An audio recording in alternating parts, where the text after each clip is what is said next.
আচ্ছা, আপনারা কি কখনো ভাবছেন জীবনে বেস্ট একটা সময়ে যদি আপনার আপন আপনার কাছের কোনো একটা মানুষ যদি না থাকে তাহলে আপনার কেমন লাগবে? আপনারা সবাই জানেন আমাদেরকে টিকটক ক্রিয়েটর অফ দ্য ইয়ারের নমিনেশন করা হয়েছে, আর তার জন্য ঢাকা তেজগাঁয়ের আলোকি কনভেনশন হলে চলে আসলাম। কখনো স্বপ্নেও ভাবিনি টিকটকের এত বড় একটা আয়োজনে আমাদের মতো ছোট্ট একটা ক্রিয়েটরকে ইনভাইট করা হবে। এই জন্যই বেশি খারাপ লাগতেছিল।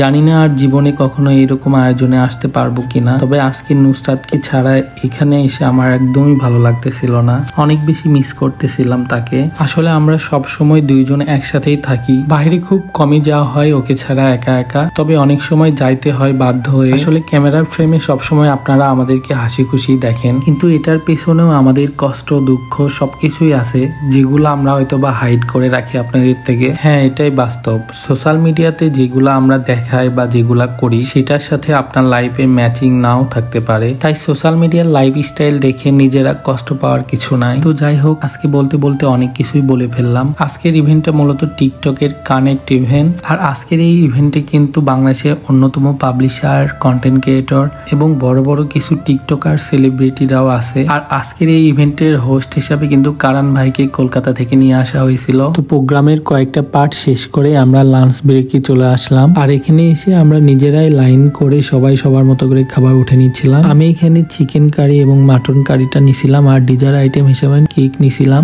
আর আমার সাথে কিন্তু সাদিয়া আপু এবং সারোয়ার ভাইও ছিল। আর আরেকটা বিষয় খুবই ইন্টারেস্টিং, সেটা হচ্ছে আমাদের দুইটা কাপলকে কিন্তু একই শহর থেকে একই ক্যাটাগরিতে নমিনেশন করা হয়েছে। আমরা সবাই মিলে একই টেবিলে বসে খাওয়া দাওয়া করতেছিলাম, আর আমি বলতেছিলাম কোন কোন খাবারগুলো বেশি ভালো লাগতেছে। খাওয়া দাওয়া শেষ করে আমাদের ইভেন্টের সেকেন্ড পার্ট শুরু হয়ে যায়। আইমান সাদিক ভাই কিছু গুরুত্বপূর্ণ টপিক নিয়ে আলোচনা করতেছিল।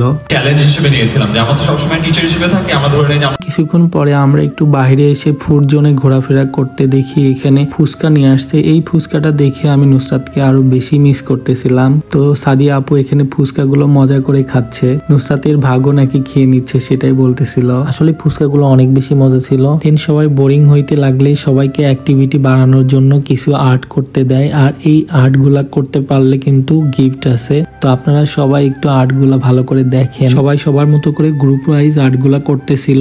এখানে একটা থিম দিয়ে দেয় টিকটকের লগো প্লাস বাংলাদেশের কিছু ঐতিহ্য, সে অনুযায়ী সবাই সবার মতো করে নিজেদের ড্রয়িং গুলো ফুটিয়ে তুলতেছিল। তো আপনারা একটু ড্রয়িং গুলা দেখেন এবং আপনারা নিজেরাই জাজ করেন যে কে আসলে উইনারটা হবে। ড্রয়িংটা করার জন্য কিন্তু 30 মিনিট সময় দেওয়া হয়েছিল। তো সবাই সবার গ্রুপ নিয়ে তার ড্রয়িংটা সামনে রেখে দাঁড়ায় গেছে যে কারটা বাছাই করা হবে। এখানে কিন্তু কেউ প্রফেশনাল ড্রয়িং করে না, শুধু একজন বাদ দিয়ে। তাই সবাই সবার নিজের ক্রিয়েটিভিটি দিয়ে ড্রয়িং গুলা করছে। কিন্তু আমি কার কথা বলছি যে একজন বাদ দিয়ে, সেটা অবশ্যই আপনারা কমেন্ট করে জানাবেন। প্রথমেই নৌমি আপুদের ড্রয়িং সম্পর্কে কিছু ডিটেলস বলতেছিল, দেন সবাই সবার গ্রুপ নিয়ে তাদের ছবি সম্পর্কে ডিটেলস গুলা বলে, কি কি আঁকাইছে তারা আর কেন আঁকাইছে।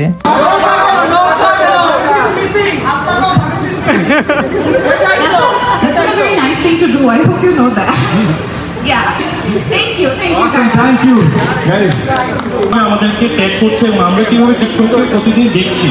এখানে আছে আমাদের জাতীয় একটা শহীদ মিনার। তো যাই হোক, সবাই সবার ড্রয়িং সম্পর্কে ডিটেলস বলার পরে এখানে কারণ ভাই সবগুলো ড্রয়িং সামনে রাখতে বলে এবং আমাদেরকেই জাজ করতে বলে যে আমরা কোনটাকে ভোট দিচ্ছি বেশি। তো আপনারা কমেন্ট করে জানাবেন কোনটা উইনার হওয়া উচিত।